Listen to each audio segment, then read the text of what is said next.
Hello everyone, a very warm welcome to all of you on the platform Rankers English Education. Rankers English Education के इस platform पे मैं आप सबका दिल से स्वागत करता हूं। माय डियर, आज से हम लोग क्लास को स्टार्ट करते हैं और आपका ये पेनेसिया बैच आज से स्टार्ट हो रहा है और एक ऐसा बैच जो हर एक एग्जामिनेशन को कवर करेगा। इस बैच को करने के बाद मैं आपसे विश्वास दिलाता हूँ या फिर मैं आपको विश्वास दिलाता हूँ कि इस बैच को करने के बाद एक सिंगल क्वेश्चन नहीं बचेगा जो आपको लगेगा कि नहीं मैंने ये नहीं पढ़ा है। ऐसा हो ही नहीं सकता। और एक एक कॉन्सेप्ट आपको समझ में आएगा 100%। ये बैच जो डिजाइन किया गया है एक ऐसा बैच है मेरे भाई, एक ऐसा बैच है, एक बार करके देखो। आप मेरे साथ 15 से 20 दिन जुड़े रहो, मैं आपसे वादा करता हूँ कि इंग्लिश से मोहब्बत हो जाएगी, इंग्लिश से मोहब्बत हो जाएगी 100%। इसलिए मैं अक्सर कहता हूँ अगर तुझ में हिम्मत है तो मेरा क्लास करके मुझे छोड़ के दिखा दे। मुझे अपने आप पर विश्वास है यार कि एक एक चीज़ को जब बच्चों के अंदर हम डीप नॉलेज डालेंगे तो फिर मेरा क्लास छोड़ेंगे क्यों? समझ पा रहे हो? इसलिए मैं आपसे रिक्वेस्ट करता हूं कि प्लीज़ इस बैच को पूरा करना और इस बैच को पूरा करने के बाद आपको ऐसा कभी फील ही नहीं होगा कि इंग्लिश मुझे नहीं आती है, क्योंकि मैंने वैसे बच्चों को इंग्लिश सिखाया है जिसको कभी उम्मीद ही नहीं था कि इंग्लिश भी हम पढ़ सकते हैं, इंग्लिश भी हम सीख सकते हैं। तो मैं आपसे रिक्वेस्ट करता हूँ कि इस बैच को करो और हर एक कॉन्सेप्ट क्लियर होगा 100%, क्योंकि ये पेनेसिया बैच एक एक चीज़ को कवर करके देगा, एक एक चीज़ को क्लियर भी करेगा। अगर बात करते हैं कि ये चीज़ें क्यों हुई, रूल रटाफिकेशन, बिल्कुल रूल रटाफिकेशन से हम लोग दूर जाएंगे और क्यों ऐसा हुआ उसके रीजन को समझने की पूरी कोशिश करेंगे। तो हम लोग स्टार्ट करते हैं क्लास को, ज़्यादा बात को ना बनाते हैं और सबसे पहला हम लोग स्टार्ट करते हैं कि भैया ये इंग्लिश जो है जिसके बारे में हम लोग इतना जो सुन रहे हैं, ये इंग्लिश बेसिकली है क्या? माय डियर, हम लोग जानते हैं कि भैया इंग्लिश अपने आप में सब्जेक्ट है। आप बोल सकते हो कि इंग्लिश अपने आप में सब्जेक्ट है। रे पगला, इंग्लिश अपने आप में सब्जेक्ट है, इस बात को मैं भी मानता हूं, लेकिन उससे पहले इंग्लिश अपने आप में एक लैंग्वेज है। जिस तरीके से हिंदी लैंग्वेज है, जिस तरीके से मैथिली लैंग्वेज है, संस्कृत लैंग्वेज है, उर्दू लैंग्वेज है, एग्जैक्ट उसी तरीके से इंग्लिश भी अपने आप में लैंग्वेज है। अगर भैया लैंग्वेज है तो इतना कंफर्म है कि लैंग्वेज को चुटकी बजा के नहीं सीखा जाता, कुछ ना कुछ इसमें टाइम लगता है। अगर लैंग्वेज है मेरे भैया तो एक बात बता, बिना बोले हुए आप लैंग्वेज को बोल पाओगे? आप बोलोगे नहीं। इसका मतलब ये हुआ कि जहां पर मैं बोलवाना चाहूंगा प्लीज वहां पे आप बोलिएगा, क्योंकि लैंग्वेज को सीखने के लिए आपको बोलना पड़ेगा। आप एक बात सोचो ना, बिना बोले आप कैसे बोलना सीख जाओगे? यानी आपको बोलना पड़ेगा। तो इंग्लिश को हम स्टार्ट करते हैं कि रियल में इंग्लिश क्या है। तो अभी मैंने बताया भैया कि इंग्लिश जो है वो बेसिकली एक लैंग्वेज है। इंग्लिश अपने आप में एक लैंग्वेज है, बिल्कुल लैंग्वेज है। अगर ये लैंग्वेज है, क्यों लैंग्वेज है भैया? तो क्यों लैंग्वेज है छोड़ो, लेकिन लैंग्वेज, एक बात बता, जब हम बात करते हैं इंग्लिश को लेकर के तो हम अभी मैंने आपको बताया कि हिंदी लैंग्वेज है, संस्कृत लैंग्वेज है, उर्दू लैंग्वेज है, मैथिली लैंग्वेज है, एग्जैक्ट इंग्लिश भी अपने आप में एक लैंग्वेज है। लेकिन ये लैंग्वेज कैसा लैंग्वेज है? तो आपके सामने मैं कुछ एग्जाम्पल रखता हूँ, जरा ध्यान से देखो। सबसे पहले मैं आपको खिचड़ी बनाना सिखाता हूँ, अच्छे से देखना और इस खिचड़ी को बनाना। जब हम लोग खिचड़ी बनाते हैं घर पे तो इतना हम जानते हैं कि भैया खिचड़ी को बनाने के लिए इसमें डिफरेंट टाइप के मटेरियल डालना पड़ता है। यानी अगर ये जो खिचड़ी बन रहा है इसमें बहुत सारे चीज़ हम डालेंगे और बहुत सारी चीज़ डालेंगे, अलग अलग प्रकार का इसमें डाल देंगे। इसके बाद चावल, नमक, हल्दी, बहुत सारी चीज़ डालेंगे और बहुत सारी चीज़ जैसे ही इसमें डाल दिए तो ये अपने आप में मिक्स हो गई। और जैसे ही मिक्स हो गई तो इसको आपने क्या बोला? आप बोलोगे सर मिक्स हो गई तो इसको हम लोगों ने मिक्सर बोला। एग्जैक्ट इसी तरीके से माय डियर इंग्लिश भी मिक्सर है। इंग्लिश भी मिक्सर है, क्यों? क्योंकि इंग्लिश जो है बहुत सारे लैंग्वेज से मिलकर के बना है। जर्मन, रशियन, अमेरिकन, ब्रिटिश, बहुत सारे लैंग्वेज से मिलकर के बना है माय डियर। और बहुत सारे लैंग्वेज से मिलकर के एक इंग्लिश बना है, तो हम कह सकते हैं ना कि इंग्लिश भी एक मिक्सर है भैया। जिस तरीके से माय डियर इस खिचड़ी को बनाने के लिए हमको इसमें अलग अलग चीज़ डालना पड़ता है, अलग अलग पदार्थ डालना पड़ता है, तब जाकर के एक खिचड़ी का निर्माण होता है, तभी तो इसको हमने मिक्सर बोला। एग्जैक्ट उसी तरीके से जब बहुत सारे लैंग्वेज मिल करके एक लैंग्वेज का निर्माण करता है, उसका नाम क्या है मेरे भाई? इंग्लिश। एक बात याद रखना, ये जो इंग्लिश है ये भी अपने आप में मिक्सर है, लेकिन इसमें हम दाल नहीं देंगे, चावल नहीं देंगे, हल्दी नहीं देंगे, नमक नहीं देंगे, इसमें बहुत सारे लैंग्वेज को मिला करके और मिक्स कर देंगे। और मिक्स होने के बाद जो आपके सामने जो एक खूबसूरत सा चेहरा तैयार होगा उसका नाम रहेगा इंग्लिश। मैं उम्मीद करता हूं कि आपको इंग्लिश समझ में आई होगी कि इंग्लिश रियल में क्या है। तो माय डियर इंग्लिश अपने आप में एक लैंग्वेज है। इंग्लिश अपने आप में एक लैंग्वेज है, इसलिए हम लिख सकते हैं भैया कि इंग्लिश जो है, हम लिख सकते हैं कि इंग्लिश अपने आप में एक लैंग्वेज है। इंग्लिश अपने आप में एक लैंग्वेज है। अब बात आती है कि इस लैंग्वेज को बोलने के लिए, इस लैंग्वेज को पढ़ने के लिए, इस लैंग्वेज को सीखने के लिए हम लोगों को कौन सी चीज़ की जरूरत पड़ती है? तो हम लोग जानते हैं मेरे भाई कि इस लैंग्वेज को पढ़ने के लिए, लैंग्वेज को सीखने के लिए, लैंग्वेज को बोलने के लिए जिसकी जरूरत पड़ती है वो है 26 लेटर्स, वो है 26 लेटर्स। अगर इन 26 लेटर्स को आप इकट्ठे मिला दोगे तो इसका एक टेक्निकल नाम हो जाता है जिसका नाम है alphabet.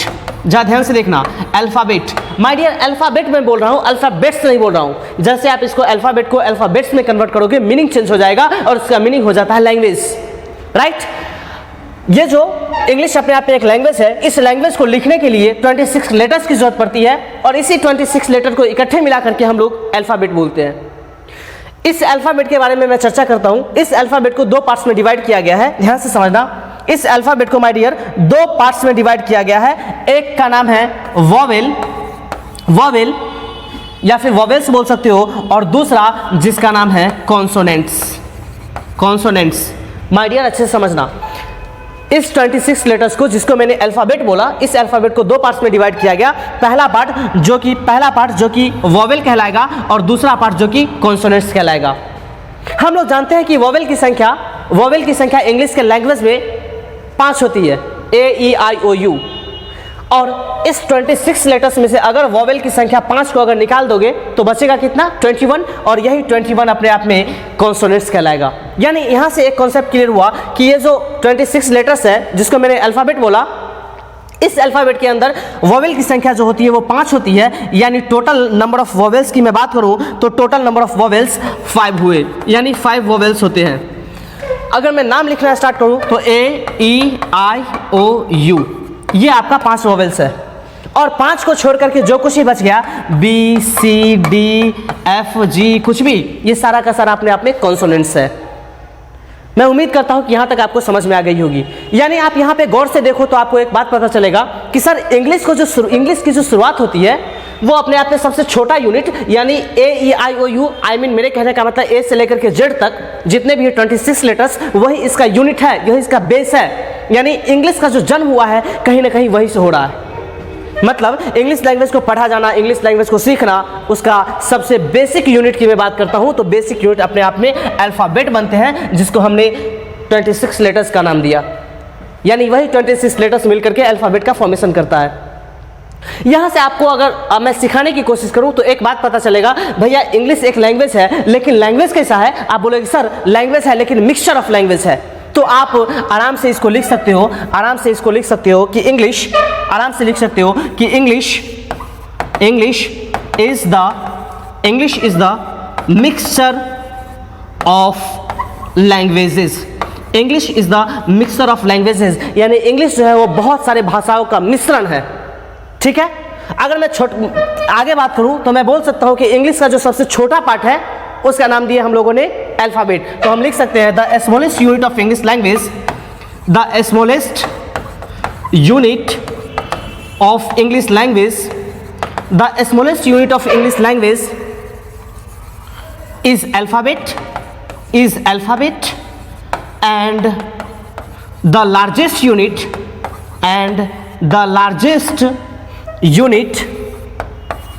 is a sentence। My dear एक बार फिर से सुनो, इंग्लिश लैंग्वेज का मिश्रण है। जो सबसे छोटा यूनिट है इंग्लिश का उसका नाम है अल्फाबेट, और जो सबसे बड़ा यूनिट है उसका नाम है सेंटेंस। अब यहां से एक क्वेश्चन आएगा, उसको जरा ध्यान से समझो। जैसे अभी मैंने बात किया कि भैया ये जो 26 लेटर्स है, ये जो आपके सामने जो 26 लेटर्स है मेरे भाई, इस 26 लेटर्स को आपने इकट्ठे मिलाया और इसका नाम दे दिया अल्फाबेट, इसका नाम है अल्फाबेट। और इस अल्फाबेट को आपने दो पार्ट्स में डिवाइड किया, एक का नाम दिया वॉवेल्स और दूसरा का नाम दिया कॉन्सोनेंट्स। जब इस वॉवेल्स की बात करते हो तो वॉवेल की संख्या अपने आप में 5 होती है, कॉन्सोनेंट की संख्या अपने आप में 21 होती है। एक बात मैं आपसे पूछता हूं, क्या वर्ड का फॉर्मेशन हम लोग कैसे करते हैं? आप बोलोगे, एक बात मैं आपसे कहना चाहता हूं कि ये जो वॉवेल है AEIOU, ये जो वॉवेल है और कॉन्सोनेंट है BCD, बाकी जितना है सब चीज कॉन्सोनेंट है। जब इस वॉवेल की बात करते हैं तो अगर मैं आपसे क्वेश्चन करूं, क्या पूरे के पूरे वर्ड को केवल और केवल वॉवेल से बना सकते हैं? आप बोलोगे नहीं सर, वर्ड को बनाने के लिए मुझे अलग अलग चीजों की जरूरत पड़ती है, ये सारे के सारे लेटर्स की जरूरत पड़ती है। क्यों? जरा ध्यान से देख, केवल और केवल वोवेल से पूरा का पूरा वर्ड नहीं बन सकता है। इसका मतलब ये हुआ कि मुझे अगर वर्ड बनाना है तो वर्ड को बनाने के लिए मेरे को कॉन्सोनेंट और वोवेल दोनों को मिक्स करना पड़ेगा, और मिक्स करने के बाद वर्ड बन करके तैयार हो जाएगा। लेकिन आपके दिमाग में सस्पिशन आएगा और आपके दिमाग में एक अच्छा सा खुशी मिलेगा, एक अंदर दिल में खुशी मिलेगी, वाह सर, इसका मतलब हम लोग भी वर्ड बना सकते हैं, क्योंकि केवल इसमें वोवेल और कॉन्सोनेंट ही तो मिलाना है। इसका मतलब हम लोग भी वोवेल्स और कॉन्सोनेंट को मिला करके वर्ड बना सकते हैं। लेकिन मेरे भाई ऐसा नहीं है भैया। वर्ड क्या कहता है ये देखो, यानी इतना तो कंफर्म हुआ कि जब हम लोग वर्ड की बात करते हैं तो वर्ड को बनाने के लिए हम लोगों को वोवेल्स की और कॉन्सोनेंट्स की दोनों की जरूरत पड़ती है, और तब जाकर के वर्ड का निर्माण होता है। यानी वर्ड को बनाने के लिए वोवेल्स भी चाहिए और कॉन्सोनेंट्स भी चाहिए, दोनों जैसे ही मिल जाएगा तब वर्ड बनेगा। लेकिन आपके दिमाग में जब बात आएगी कि सर ऐसे में तो कोई भी बना सकता है वर्ड, कोई भी बना सकता है, हम बोलेंगे बिल्कुल कोई भी बना सकता है, लेकिन उसके लिए एक कंडीशन है कि भैया वर्ड उसी को कहा जाएगा जब बहुत सारे लेटर्स को इकट्ठे मिला देंगे, और इकट्ठे मिलाने के बाद एक कंप्लीट मीनिंग देगा, वही वर्ड कहलाएगा। अब आपका दिमाग उड़ गया, भैया मेरे को कैसे पता चलेगा कि कंप्लीट मीनिंग दे रहा है कि नहीं दे रहा है? इसके लिए रिसर्च की जाती है, बहुत सारे यूनिवर्सिटीज बैठ करके इस पर डिसाइड करते हैं, तब जाकर के इसका कंक्लूजन निकलता है। मेरे भाई ऐसे थोड़ी ना है, हलवा थोड़ी ना है, समझ रहे हो कि अकेले बना देंगे और खा लेंगे, ऐसा नहीं है, राइट? तो इस वर्ड को जरा डिफाइन करने की कोशिश करो, तो इसको हम लोग बोलते हैं ग्रुप ऑफ लेटर्स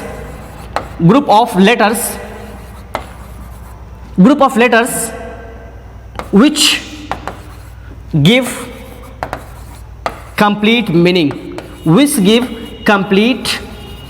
meaning, यानी अक्षरों का एक ऐसा समूह जो मीनिंग तो दे रहा हो और वो भी कंप्लीट मीनिंग दे रहा हो, वही अपने आप में एक वर्ड होगा। यानी वर्ड कहता है कि group of letters which give complete meaning, यानी मीनिंग तो देगा और अभी कंप्लीट मीनिंग देगा, तब जाकर के आपका वर्ड बन करके तैयार होगा। मैं आपके सामने मैं कुछ एग्जाम्पल को फ्रेम करता हूं, जरा ध्यान से देखना। अगर मैं एग्जाम्पल की बात करूं तो एग्जाम्पल जैसे मैंने बोला CAR, कार।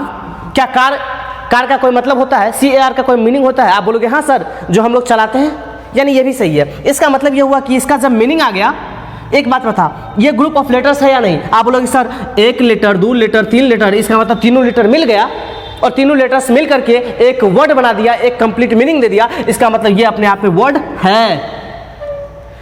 जैसे मैं बोलता हूं आपके सामने RCA, इसका क्या मतलब होता है भैया? आप बोलोगे सर अभी तक तो मैंने नहीं पढ़ा इसका कोई मतलब, अभी तक तो इसका मतलब कोई नहीं पढ़ा, इसका मतलब इसका कंप्लीट मीनिंग नहीं होता है, और जब कंप्लीट मीनिंग नहीं होगा इसका मतलब ये वर्ड के कैटेगरी से जस्ट बाहर है, वर्ड नहीं है भैया। वर्ड तो अच्छा देख, ये भी ग्रुप ऑफ लेटर है, 1 2 3 को लेटर मिला हुआ है, तीनों लेटर मिल करके वर्ड तो हो सकता है, लेकिन उसके लिए कंडीशन है कि कंप्लीट मीनिंग देना चाहिए, और वही कंप्लीट मीनिंग नहीं दे रहा है। और जब कंप्लीट मीनिंग नहीं देगा इसका मतलब वर्ड हो ही नहीं सकता, वर्ड हरगिज नहीं हो सकता। वर्ड को होने के लिए, वर्ड को बनने के लिए कंप्लीट मीनिंग और सेंस का देना बहुत ज़्यादा जरूरी है, राइट? तो यहाँ से हमने देखा कि सर जब 26 लेटर्स होते हैं, उन 26 लेटर्स को इकट्ठे मिलाया गया तब तो अल्फ़ाबेट बना, और बहुत सारे अल्फ़ाबेट को मिला करके एक कंप्लीट मीनिंग दे रहा है, तो उसको मैंने वर्ड बोला। अब इससे आगे बढ़ते हैं और हेडिंग देते हैं हम लोग फ्रेज, अब बात आती है कि सर ये फ्रेज क्या होता है? आप जो ये फ्रेज बोल रहे हो, ये फ्रेज क्या होता है? तो जरा ध्यान से देखना, ये जो फ्रेज है मेरे भाई, इस फ्रेज के मतलब को जरा ध्यान से समझने की कोशिश करना।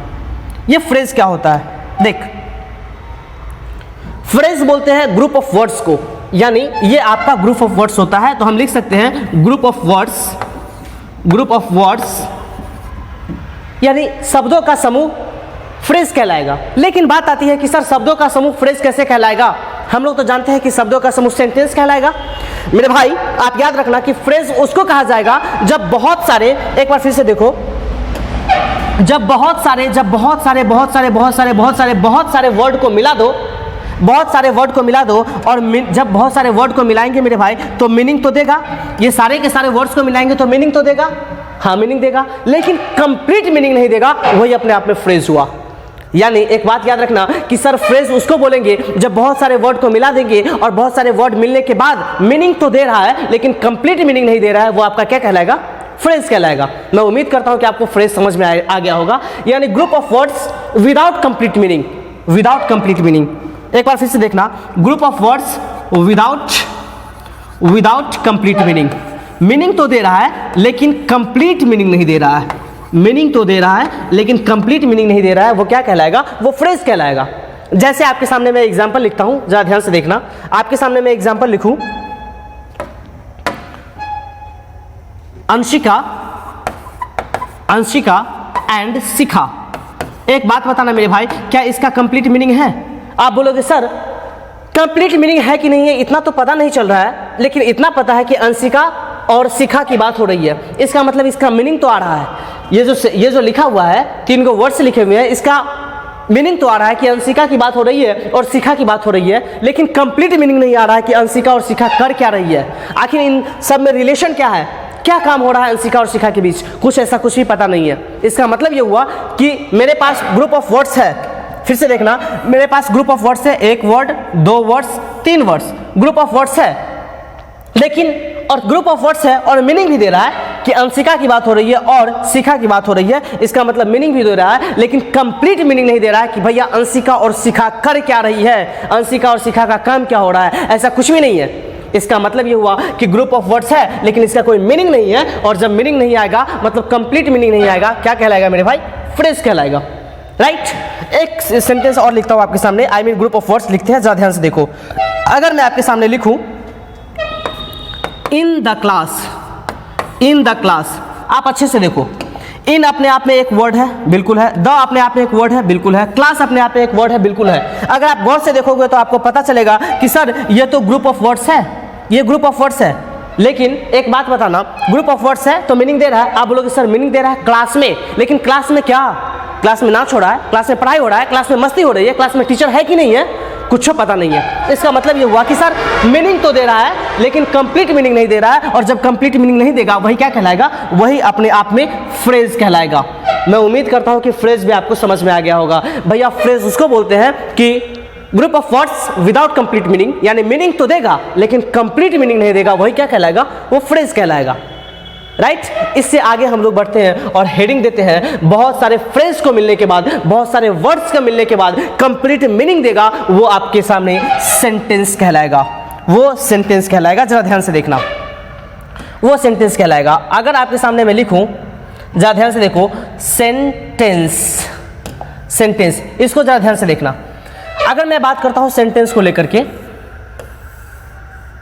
कि सेंटेंस क्या होता है, तो एक बात पता, सेंटेंस जो है वो ग्रुप ऑफ वर्ड्स होता है, ग्रुप ऑफ वर्ड्स होता है।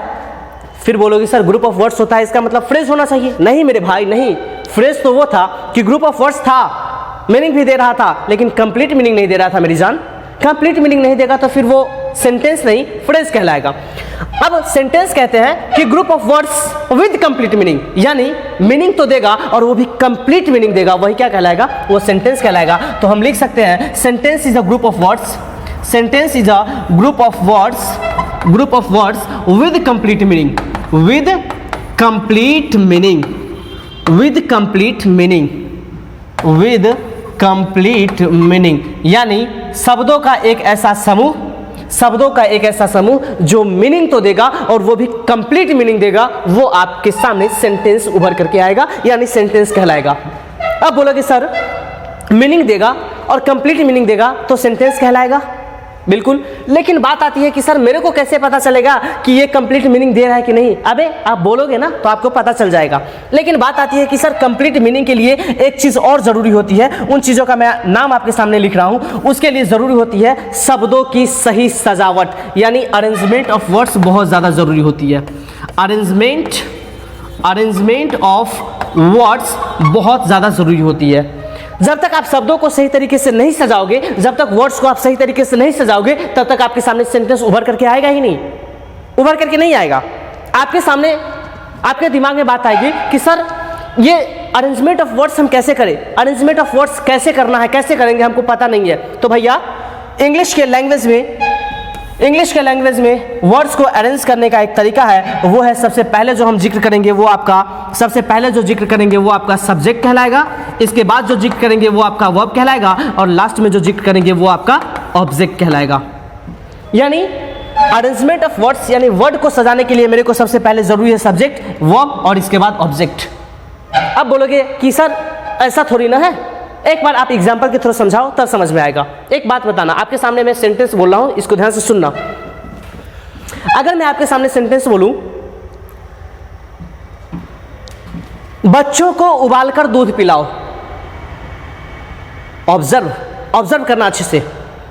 एक सेंटेंस में और बोलता हूं, रोहन को ताजे भैंस का दूध पिलाओ, कुछ तो गड़बड़ है मेरे भाई। एक बार और बोलता हूं, मेहमान को प्लेट में रखकर खाना खिलाओ, है कुछ तो गड़बड़ हो रहा है। एक सेंटेंस और बोलता हूं, मेहमान को काट कर आम खिलाओ। आप बोलोगे सर ये आप क्या बोल रहे हो, क्या बोल रहे हो? मतलब उबाला कुछ और जा रहा है, पिलाया कुछ और जा रहा है, काटा कुछ और जा रहा है, खिलाया कुछ और जा रहा है। ताजा भैंस ताजा थोड़ी ना होता है सर, ताजा भैंस तो नहीं होता है, दूध ताजा होता है। समझ में आ रहा है? तो एक बात बताना और समझना, जो मैं आपके सामने सेंटेंस बोला हूं कि मेहमान को काट कर आम खिलाओ, तो अच्छे से बताना, काटा जा रहा है मेहमान को, लेकिन खिलाया कौन सी जा रहा है पता नहीं। एक बात बता, ये पूरा का पूरा जो हम बोले हैं उसमें ग्रुप ऑफ वर्ड्स है कि नहीं? आप बोलोगे बिल्कुल है। मेहमान को काटकर आम खिलाओ, पूरा तो ग्रुप ऑफ वर्ड्स है, लेकिन इसका कोई मीनिंग आ रहा है? आप बोलोगे सर मीनिंग भी आ रहा है कि मेहमान को काटकर आम खिलाओ, मीनिंग दे रहा है, लेकिन कंप्लीट मीनिंग नहीं आ रहा है सर, कि काटा कुछ और जा रहा है, खिलाया कुछ और जा रहा है, मामला में कुछ गड़बड़ है, मामला में कुछ गड़बड़ है। अब इसी मामला के गड़बड़ को हम सही करेंगे कैसे? मतलब सर आप जो सेंटेंस बोल रहे हो उसका मीनिंग आ रहा है, लेकिन कंप्लीट मीनिंग नहीं आ रहा है। उस मीनिंग को कंप्लीट करने के लिए मेरे को जरूरत है सब्जेक्ट वर्ब और इसके बाद ऑब्जेक्ट का, यानी सब्जेक्ट वर्ब ऑब्जेक्ट का अरेंजमेंट सही होना चाहिए। इसलिए हम बोलते हैं कि अरेंजमेंट ऑफ वर्ड सही होना चाहिए, शब्दों की सजावट सही होना चाहिए। अगर शब्दों की सजावट सही है तब जाकर के आप पूरे के पूरे सेंटेंस को अच्छे तरीके से फ्रेम कर सकते हो, बोल सकते हो। माय डियर, अगर मैं आपके सामने एक सेंटेंस बोलूं और उस पर फोकस करना, अगर मैं बोलता हूं Ramesh going is to Patna, क्या सेंटेंस सही है? आप बोलोगे सर, मैं आपसे पूछूं कि इसका मीनिंग समझ में आया? आप बोलोगे सर कहीं ना कहीं मीनिंग समझ में आ रहा है कि रमेश पटना जाने की बात कर रहा है या फिर रमेश पटना जा रहा है, कहीं ना कहीं समझ में आ रहा है। एक बात बताना, क्या इसका अरेंजमेंट ऑफ वर्ड सही है? आप बोलोगे नहीं सर ये नहीं होना चाहिए, ये अपने आप में गलत है, होना चाहिए क्या था? सो देखो, होना चाहिए था Ramesh is going to Patna, ये होना चाहिए था और ये सही होगा आपका। लेकिन आपने बोला Ramesh going is to Patna, समझ में तो आ रही है, ग्रुप ऑफ वर्ड्स तो है, लेकिन मीनिंग कंप्लीट नहीं दे रहा है, शब्दों की सजावट सही नहीं है। और जब शब्दों की सजावट सही नहीं रहेगी इसका मतलब वो सेंटेंस के कैटेगरी में कभी नहीं आएगा। सेंटेंस बनने के लिए दो चीजें बहुत ज्यादा जरूरी है। सबसे पहला, कंप्लीट मीनिंग देना चाहिए, और उस कंप्लीट मीनिंग को पूरा करने के लिए, उस कंप्लीट मीनिंग को कंप्लीट करने के लिए मेरे को सब्जेक्ट, उसके बाद वर्ब, इसके बाद ऑब्जेक्ट की जरूरत पड़ती है। यानी सब्जेक्ट वर्ब ऑब्जेक्ट का सजावट सही होना चाहिए, तब जाकर के आपका सेंटेंस बनकर के बिल्कुल तैयार हो जाएगा। एक सेंटेंस और लिखता हूं, अगर मैं आपको लिख दूं अंशिका रमेश लव्स, आप बोलोगे सर समझ में तो आ रहा है। एक बात बताना, ये एक ऐसा एक ग्रुप है, एक वर्ड है, तीन वर्ड है, 3 वर्ड्स है, ठीक है, इसका कुछ ना कुछ मीनिंग है, बिल्कुल है। क्या कंप्लीट मीनिंग है? आप बोलोगे सर कहीं ना कहीं मीनिंग भी कंप्लीट हो रहा है, लेकिन मीनिंग कंप्लीट नहीं हो रहा है मेरे भाई।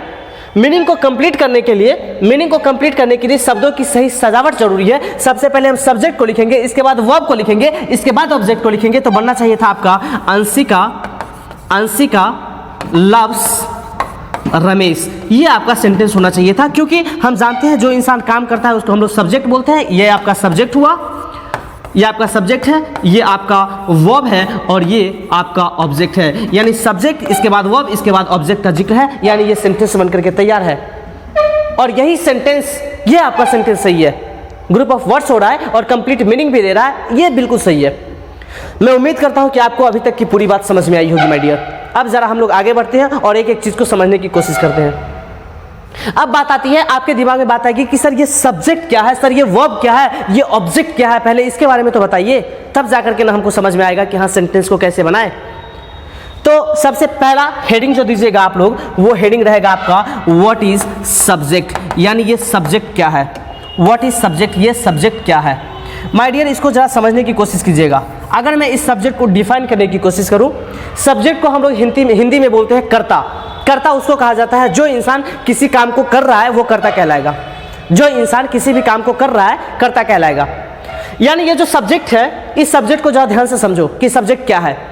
तो सब्जेक्ट होता है कि कोई भी एक्शन को करने वाला इंसान अपने आप में सब्जेक्ट कहलाएगा। जैसे मैं यहाँ पे पढ़ा रहा हूँ आप सबको, तो मैं पढ़ाने का काम कर रहा हूँ, यानी पढ़ाने का जो काम है वो कौन कर रहा है? आप बोलोगे सर आप कर रहे हैं, यानी मैं पढ़ा रहा हूँ, मैं इस वर्ब का, मैं इस सेंटेंस का सब्जेक्ट हुआ। एक बार फिर से समझना, जो इंसान कोई काम कर रहा है तो वो इंसान जो ये काम कर रहा है वही इंसान अपने आप में सब्जेक्ट कहलाएगा। एक बार फिर से देख, यानी सब्जेक्ट जो होता है वो किसी न किसी एक्शन को पूरा करता है, यानी एक्शन को करने वाला इंसान ही अपने आप में सब्जेक्ट कहलाएगा। तो हम बोल सकते हैं कि सब्जेक्ट जो होता है वो किसी न किसी एक्शन को करने वाला होता है, इसलिए बोल सकते हैं कि subject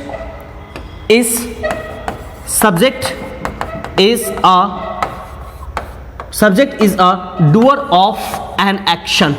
subject is a doer of an action, यानी एक्शन को करने वाला इंसान, इस एक्शन को करने वाला इंसान क्या कहलाएगा? आप बोलोगे सर सब्जेक्ट कहलाएगा। कोई भी एक्शन अगर किसी भी इंसान के द्वारा किया जाएगा वो इंसान उस एक्शन का सब्जेक्ट कहलाएगा। राइट?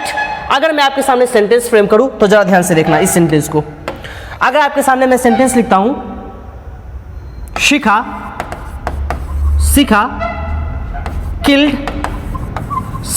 किल्ड सोहन। शिखा ने सोहन को मार डाला। लड़कियां बहुत खतरनाक होती भी है, आजकल की लड़कियां तो और ज्यादा खतरनाक होती जा रही है। लखनऊ में घटना हुआ था, उसमें लड़की कूद के मार रही थी, तो कोई ठीक नहीं है, मारी हो सकती है, लेकिन शिखा बहुत प्यारी लड़की है। ठीक है, इसको यार बदनाम मत करना, ये मारने का काम नहीं कर सकती है, बस वैसा ही मैं एग्जाम्पल दिया हूँ।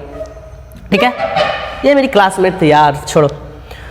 तो शिखा किल्ड सोहन, यानी एक बात बताना, यहाँ पे एक्शन क्या हुआ, कौन सा काम हो रहा है? आप बोलोगे सर यहाँ पे जो काम हो रहा है, वो काम है मारने का।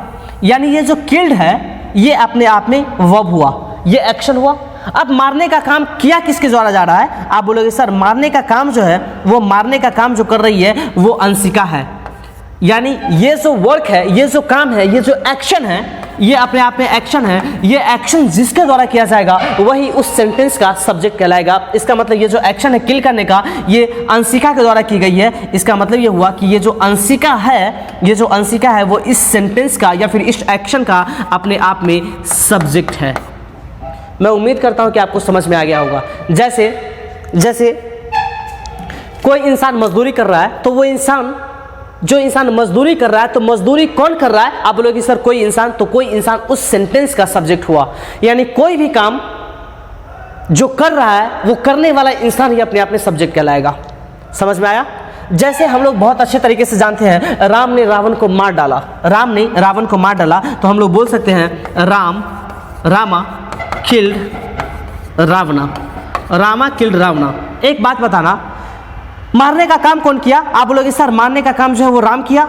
यानी इस एक्शन को जो इंसान कर रहा है, ये जो एक्शन है, इस एक्शन को जो इंसान कर रहा है वो राम है। इसका मतलब इस एक्शन को करने वाला इंसान, यानी कोई भी एक्शन को करने वाला इंसान क्या कहलाएगा? आप बोलोगे सर सब्जेक्ट कहलाएगा। मैं उम्मीद करता हूं कि आपको सब्जेक्ट समझ में आ गया होगा कि भैया कोई भी इंसान किसके द्वारा किया जा रहा है, मतलब कोई भी काम किसके द्वारा किया जा रहा है, या भी कोई इंसान जो काम करता है वो इंसान उस काम का सब्जेक्ट कहलाता है। राइट?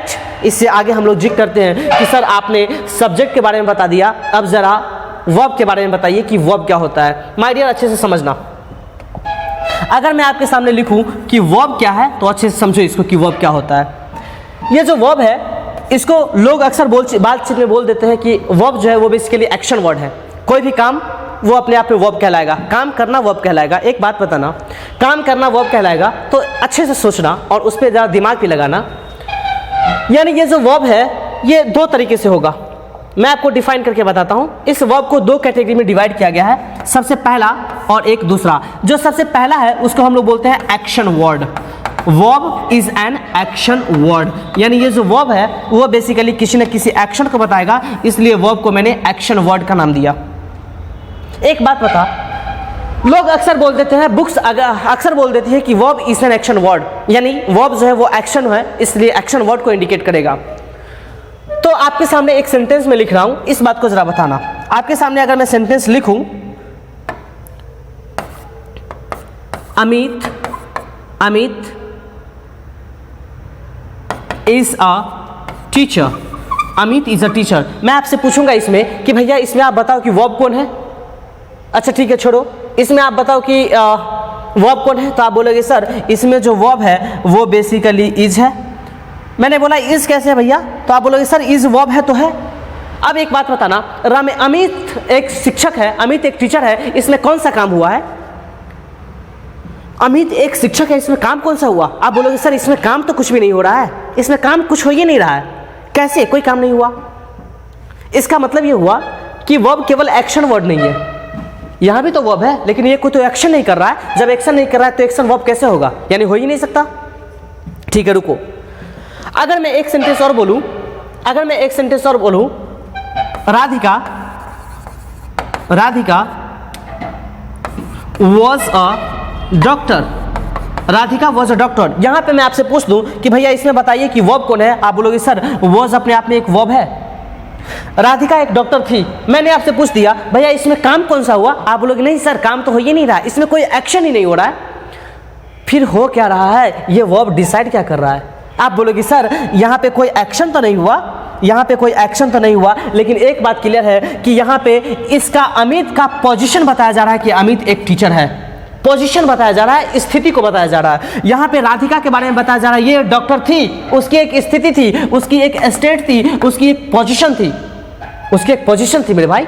इसका मतलब ये हुआ कि वर्ब केवल एक्शन वर्ड नहीं है, वर्ब एक स्टेट को बताता है, एक अवस्था को बताता है, और इसीलिए वर्ब को हम लोग एस्टेटिव वर्ब के नाम से या फिर एस्टेटिव वर्ड के नाम से जानते हैं। यानी यहाँ पे वर्ब दो तरीके से फंक्शन परफॉर्म करेगा। एक बोला कि verb is an action word और दूसरा वर्ब इज अ एस्टेटिव वर्ब या फिर एस्टेटिव वर्ड, यानी ये किसी न किसी स्टेट को बताने का काम करेगा। इसलिए वर्ब एक्शन के साथ साथ एस्टेटिव वर्ब भी कहलाएगा, एस्टेटिव वर्ड भी कहलाएगा। मैं उम्मीद करता हूं कि आज की क्लास आपको समझ में आई होगी। इसी तरीके से क्लास पे डेली बने रहिएगा, एक एक चीज़ आपके दिमाग में डाल दी जाएगी। और आज की क्लास को मैं यहीं तक रोकता हूं क्योंकि टाइम ज़्यादा हो चुके हैं, ठीक है, और मेरे को घर भी जाना है। तो आप इसको अच्छे तरीके से नोट कर लीजिएगा और एक एक चीज़ को समझने की कोशिश कीजिएगा। मैं आपको फिर से बोलता हूँ, ये जो बैच है एक ऐसा बैच है जो एक एक चीज़ को क्लियर करके देगा। और आज तक आप कहीं भी नहीं पढ़े होंगे इस तरीके से हम लोग इंग्लिश को पढ़ने वाले हैं। मैं अपने इतना तो प्रॉमिस कर सकता हूँ, इतना तो मैं आपसे बेट लगा सकता हूँ, शर्त लगा सकता हूँ कि आप इस तरीके से कहीं नहीं पढ़े होंगे। ये मेरा कंटेंट पे कमांड की बात करता हूँ, ठीक है। तो ज़्यादा सीरियस होने की जरूरत नहीं है, एकदम इंटरटेनमेंट के साथ पढ़ेंगे। मैं उम्मीद करता हूँ कि आज की क्लास आप लोगों को बहुत अच्छे तरीके से समझ में आई होगी। और इस वीडियो को ज़्यादा से ज़्यादा शेयर कीजिए, सब्सक्राइब कीजिए और लाइक कीजिए ताकि ज़्यादा से ज़्यादा लोगों तक हम पहुँच पाए, क्योंकि अब की बार मोदी सरकार नहीं पगला, आखिरी बार। तो हम लोग मेहनत करेंगे और आगे बढ़ेंगे। Thank you everyone. नोट कर लीजिएगा मेरे भाई इसको, ठीक है। और हम लोग आज की क्लास को यहीं पे ख़त्म करते हैं।